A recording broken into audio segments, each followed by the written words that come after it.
Students, आज का topic है जापान का आधुनिकीकरण।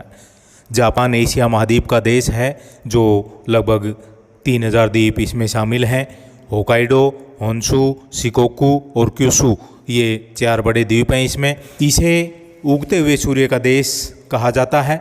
कथा कहानियों के अनुसार सूर्य देवता का पुत्र निन्निगोनो जापान का पहला शासक माना जाता है। कहते हैं कि उसके प्रपौत्र जिम्मू ने जापान के अन्य राज्यों को जीतकर सम्राट की उपाधि धारण की। जापान ने अपना विशिष्ट धर्म शिंतो का उदय हुआ। इतिहासकारों के अनुसार 7वीं सदी से पूर्व जापान में अनेक पितृसत्तात्मक कबीले थे। मध्यकाल में जापान में सामंत प्रणाली का विकास हुआ। जापान की सामंत प्रणाली की एक विशेष बात यह उभरी कि सम्राट सबसे शक्तिशाली सामंतों का पद तथा शोगुन की विशेष पदवी धारण करने लगे। 1192 ईस्वी में योरितोमा नामक सामंत ने अन्य सामंतों को हराकर शोगुन की पदवी धारण कर ली। इसके बाद शोगुन का पद वंशानुगत हो गया और इसने सम्राट को अपने हाथों की कठपुतली बना लिया। शोगुन प्रधान सामंत अथवा प्रधानमंत्री को कहा गया। 1192 से 1868 ईस्वी तक जापान में शोगुन प्रणाली प्रचलित रही, जिसमें सतनुमा, चोशु, हिजेन, तोशु और तोकुगावा वंश के शोगुन रहे। इनमें से तोकुगावा वंश के शोगुनों ने सबसे लंबे समय तक शासन किया। तोकुगावा वंश के शोगुन एक निरंकुश शासक के समान थे तथा उसके नेतृत्व में जापान में सामंत प्रणाली के तत्वों के होने के बावजूद भी कुछ हद तक केंद्रीयकरण तथा राजनीतिक एकीकरण हुआ। 1543 ईस्वी में पुर्तगालियों ने जापान में सबसे पहले प्रवेश किया। जापानी लोगों ने इनसे अस्त्र शस्त्र तथा गोला बारूद बनाने की कला सीखी। पुर्तगालियों ने यहाँ ईसाई धर्म का प्रचार भी किया। जापानियों ने ईसाइयत के खतरे से भयभीत होकर जापान में ईसाइयों और धर्म प्रचारकों का प्रवेश 1614 ईस्वी में निषिद्ध कर दिया गया। इनके जापान प्रवेश पर पाबंदी लगा दी गई। 1637 ईस्वी में जापान विदेशियों के लिए पूरी तरह बंद कर दिया गया। 1720 ईस्वी में जापानी सरकार ने पाश्चात्य पुस्तकों के आगमन से प्रतिबंध हटा दिया। अब डच भाषा में पश्चिमी ज्ञान विज्ञान का साहित्य जापान में उपलब्ध हो सकता था। अब है जापान का विदेशी शक्तियों के लिए खुलना। 19वीं सदी के मध्य से पहले लगभग 200 वर्षों तक जापान चीन की तरह विदेशी शक्तियों के लिए बंद रहा, अर्थात जापान ने विदेशी शक्तियों से कोई संपर्क नहीं रखा। इस सदी के प्रथम भाग के दौरान रूस, इंग्लैंड और अमेरिका ने कुछ व्यापारिक रियायतें प्राप्त करने के उद्देश्य से जापान की सरकार से संबंध स्थापित करने का प्रयास किया, परंतु इन्हें कोई सफलता नहीं मिली। अंत में अमेरिका की दृढ़ नीति के कारण जापान अमेरिका तथा अन्य विदेशी शक्तियों के लिए खुल गया। 24 नवंबर 1852 को अमेरिका ने पेरी नामक नाविक के नेतृत्व में एक समुद्री बेड़ा जापान भेजा। इस अभियान का उद्देश्य कोयला प्राप्त करना और व्यापार करने के लिए जापानी बंदरगाहों को अमेरिका के व्यापारियों के लिए खोलने का अधिकार प्राप्त करना था। 31 मार्च 1854 को पेरी ने जापानियों से कानागाओ नामक संधि की। इस संधि के अनुसार नागासाकी तथा 2 अन्य बंदरगाहें कोयले तथा रसद के लिए विदेशी जहाज़ों के लिए खोल दी गई।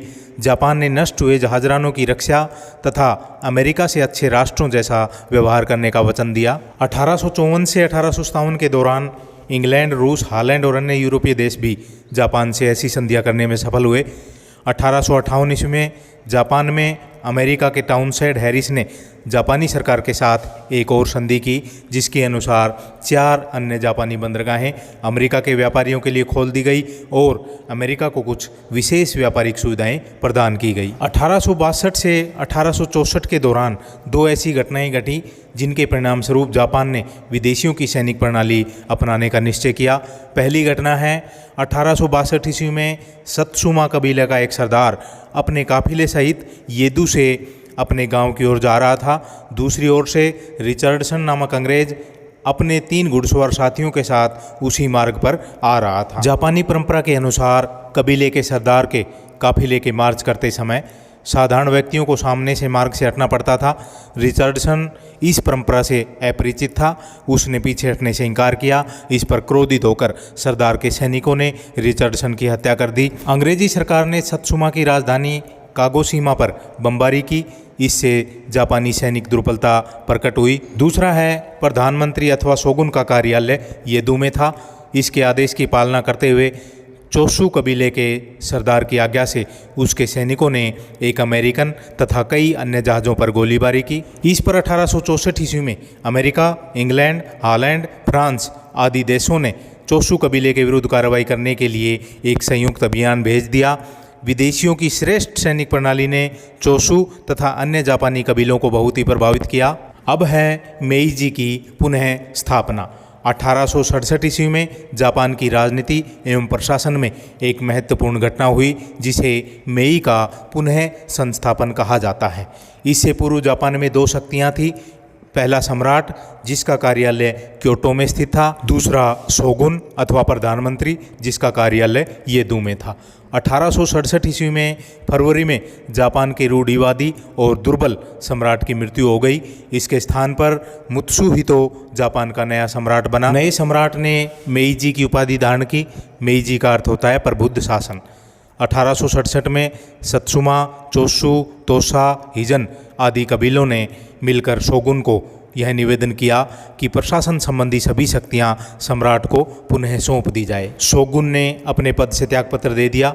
इस प्रकार पिछले 250 वर्षों से चला आ रहा शोगुन का प्रभुत्व समाप्त हो गया और सम्राट के अधीन केंद्रीय शक्ति मजबूत हुई।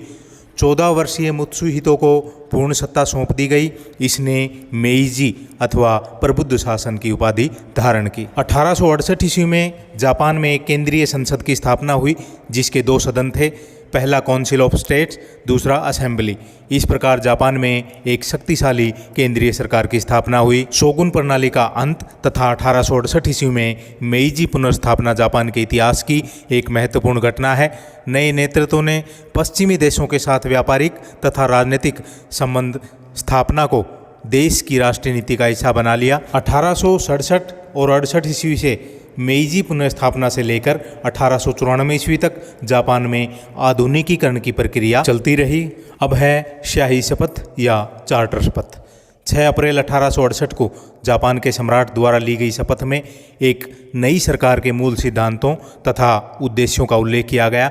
पहला, विचार विमर्श संबंधी लोक सभाएं स्थापित की जाएंगी जिनमें लोगों की राय या सलाह ली जाएगी। राज्य के प्रशासनिक कार्यों को चलाने के लिए सभी वर्गों को शामिल किया जाएगा। कर्मचारियों को अपने कर्तव्यों का पूरी तरह से पालन करने के लिए कहा गया। खोखले रीति रिवाजों तथा गैरकानूनी रस्मों को त्याग दिया जाएगा। सभी लोगों से एक जैसा न्याय किया जाएगा। सामान्य लोगों को अपने विकास के लिए पूरी छूट दी जाएगी। जापानी साम्राज्य को मजबूत बनाने के लिए विश्व भर में ज्ञान प्राप्त करने के लगातार प्रयास किए जाएंगे।